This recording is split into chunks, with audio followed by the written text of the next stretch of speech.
আজি আমাৰ নৱগঠিত ডিমৌ বিধানসভা সমষ্টিত ৩১,২০০ গৰাকী মহিলাই মহিলা উদ্যমিতা অভিযানৰ পুঁজি লাভ কৰিবলৈ সক্ষম হৈছে।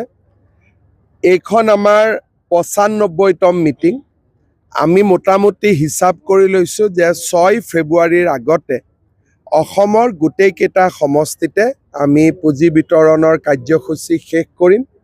ইয়াৰ পৰা মই এতিয়া আকৌ ৰঙানদীত যাম। ৰঙানদীতো একেই সভা আছে। যোৱা ২ মাহ ধৰি আমি প্ৰায় প্ৰতিটো দিনতে দুখনকৈ মিটিং কৰি আজি এটা সামৰণিৰ ফালে লাহেকৈ আহিব আৰম্ভ কৰিছোঁ।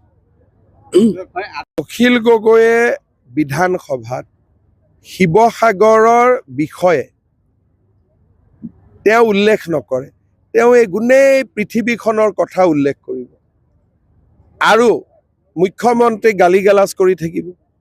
সুশান্ত বৰগোহাঁয়ে ডিমৌৰ কথা কয় আৰু মুখ্যমন্ত্ৰীক গৈ কয় যে ডিমৌত মাটি আছে, দিয়ক, মই মেডিকেল কলেজ ল'ব পাৰিম, দলং লাগে, এইখন দলং হ'লে ডিব্ৰুগড়লৈকে ডিষ্টেঞ্চ ওচৰ হ'ব।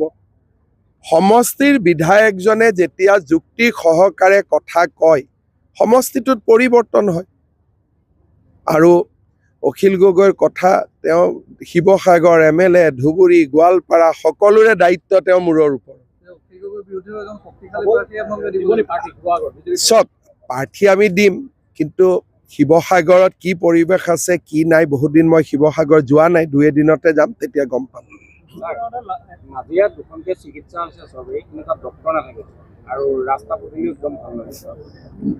মই চাই দিম বাৰু।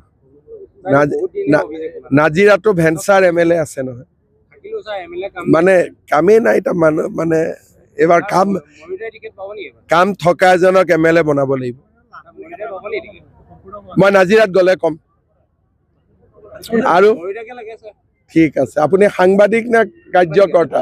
বাপৰে, সাংবাদিকেও যেতিয়া বিচাৰিছে তেতিয়াহ'লেতো এতিয়া কনচিডাৰ কৰিব লাগিব। সাংবাদিকে যেতিয়া বিচাৰে, কোনখন কি কথা?